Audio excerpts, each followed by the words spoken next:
ഹരേ കൃഷ്ണ. സത്യം വരം ധീമഹി. ഹരിശംദേ കരിഷ്യതി. കലിയുഗത്തിൽ ഭക്തി, ജ്ഞാനം, വൈരാഗ്യം ഇവയൊന്നും പുഷ്ടിപ്പെടുന്നില്ല എന്ന ഭക്തിദേവിയുടെ ദുഃഖത്തിന് ശ്രീനാരദ മഹർഷി പറയുന്ന ഒരു പരിഹാര മാർഗമാണിത്. ഹരിശംദേ കരിഷ്യതി. ഹരി എന്ന വാക്കിനർത്ഥം സർവ്വ ദുഃഖങ്ങളെയും സംഹരിക്കുന്നവൻ എന്നാണ്. അതായത് സർവ്വ ദുഃഖങ്ങളെയും സംഹരിക്കുന്നത് കൊണ്ട് ലഭിച്ചിരിക്കുന്ന ഹരി എന്ന പേരിനെ അർത്ഥവത്താക്കുവാൻ സർവദാ സമർത്ഥനായിരിക്കുന്ന ആ വിഷ്ണു ഭഗവാനെ നീ ഭജിച്ചോളൂ, നിനക്കുറപ്പായും ദുഃഖനിവൃത്തി ഉണ്ടാകും.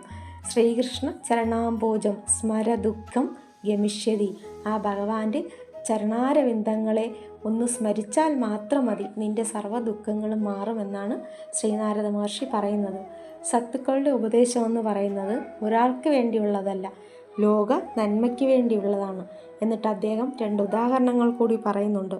കൗരവ സഭയിൽ വെച്ച് ആ വസ്ത്രാപഹരണ സമയത്ത് പാഞ്ചാലി ദേവിയെ ആ ദുഃഖത്തിൽ നിന്നും മോചിപ്പിക്കുകയും ശംഖചൂടാദികളായ രാക്ഷസന്മാരിൽ നിന്ന് ഗോപ സ്ത്രീകളെ മോചിപ്പിച്ചതും അദ്ദേഹം പറയുന്നുണ്ട്. അപ്പോൾ അങ്ങനെയുള്ള ആ കൃഷ്ണ ഭഗവാൻ ഒരിടത്തേക്കും പോയിട്ടില്ല. അദ്ദേഹം ഈ പ്രപഞ്ചം മുഴുവൻ നിറഞ്ഞു നിൽക്കുന്ന മഹാശക്തിയാണ്. അപ്പോൾ അങ്ങനെയുള്ള ഭഗവാന്റെ ആ പാതാരവിന്ദങ്ങളെ നീ ശരണം പ്രാപിക്കൂ, നിന്റെ എല്ലാ ദുഃഖങ്ങളും മാറുന്നതാണ്.